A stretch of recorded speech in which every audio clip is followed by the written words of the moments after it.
बच्चों चलते हैं मेंटल मैथ कक्षा 7 के अगले प्रश्न पर। मैं हूं हरी सर और आप देख रहे हैं मेरा YouTube channel maths with Hari sir.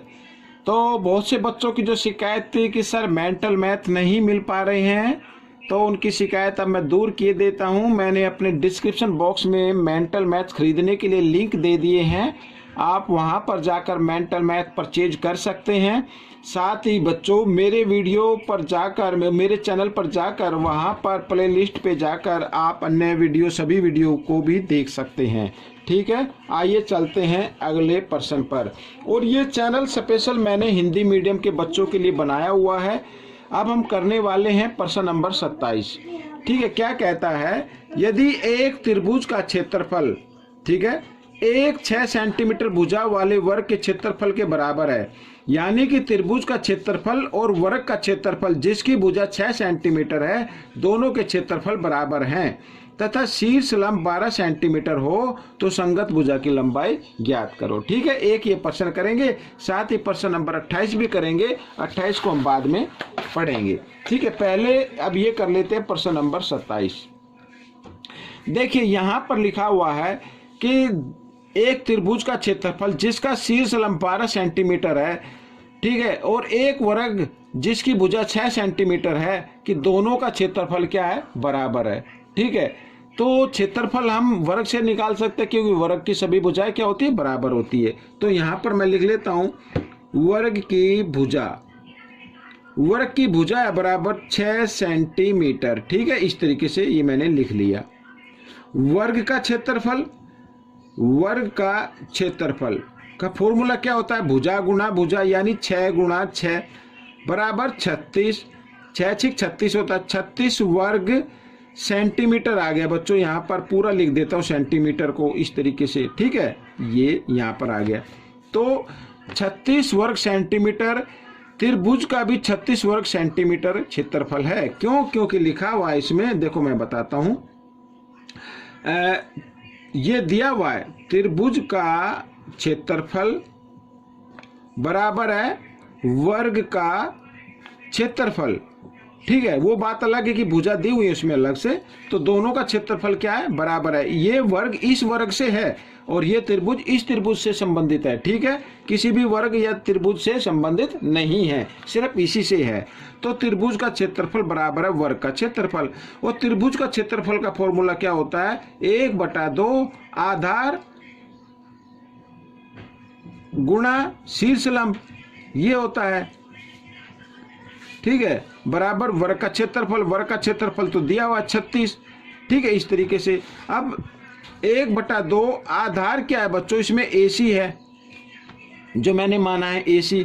ठीक है, या आप आधार, खाली आधार लिख सकते हैं। और शीर्ष लंब है बच्चों इस यहाँ पर 12, और इसको लिख देते हैं इस तरीके से। ये आपका समीकरण बन गया, आप इसको कर सकते हैं हल।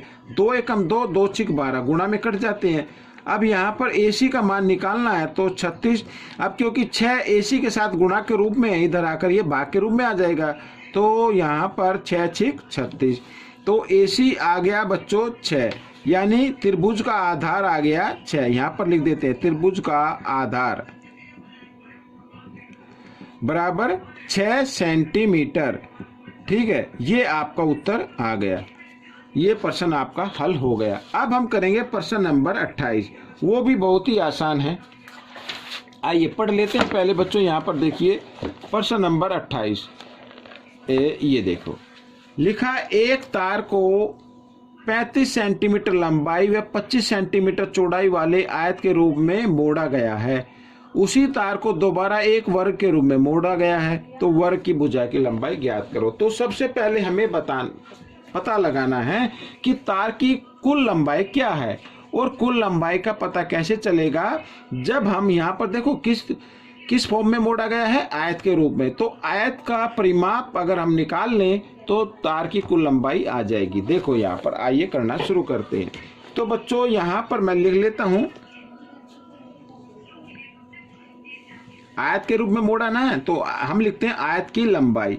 तो आयत की लंबाई है बच्चों यहाँ पर 35 सेंटीमीटर। ठीक है, इधर ये लिख लेता हूं।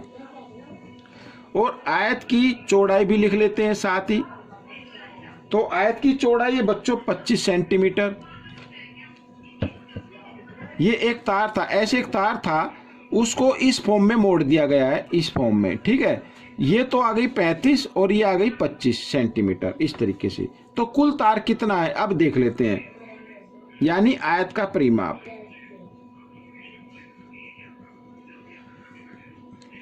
तो फॉर्मूला होता है 2 लंबाई जमा चौड़ाई, यही होता है ना फॉर्मूला, 2 ब्रैकेट लंबाई जमा चौड़ाई। अब 2 गुणा, अब इन दोनों को जमा करते हैं, ठीक है। कितना आ गया, 60 आ गया। तो 60 दूनी 120, 120 सेंटीमीटर है बच्चों कुल तार, ठीक है। कुल तार की लंबाई यहां पर लिख देता हूं, कुल तार की लंबाई बराबर 120। हालांकि इसकी जरूरत नहीं है, फिर भी मैंने लिख दिया है, ठीक है। अब जितना तार इसमें लगा है, ठीक है, 120 सेंटीमीटर, उसी तार का एक वर्ग बना दिया ऐसे। क्या बना दिया, उसी तार का बना दिया वर्ग ऐसे। अब हमें वर्ग की भुजा की लंबाई ज्ञात करनी है, तो तार तो उतना ही है 120, ठीक है। आइए करना शुरू करते हैं। वर्ग, इसका मतलब क्या, वर्ग का परिमाप भी यही होगा भाई, तार उतना है, तार से वर्ग ही बनाना, तो वर्ग का परिमाप भी उतना ही होगा। वर्ग का परिमाप बराबर 120 सेंटीमीटर, ठीक है। तो वर्ग का परिमाप का फॉर्मूला क्या होता है, 4 गुणा भुजा, ये होता है, बराबर 120। तो भुजा हमें ज्ञात करनी है, तो भुजा 120, 4 इधर भुजा के साथ गुणा में इधर आकर ये भाग में आ गया, 4 तिये 12, 0 यूं क्यों, तो 30 सेंटीमीटर की भुजा हो गई बच्चों उस वर्ग की, जो तार के रूप में बनाया था, ठीक है ना। तो बच्चों ये आपका उत्तर बन गया। आपको ये प्रश्न कैसा लगा मुझे जरूर बताएं, और इसमें से सीखकर दूसरों को सिखाएं। अगर आप अच्छे से मैथ सीखना चाहते हैं तो याद आप इसको कर नहीं सकते, सिर्फ अभ्यास से ही कर सकते हैं। और मिलते हैं अगले पार्ट में, तब तक आप इसका अभ्यास करते रहें।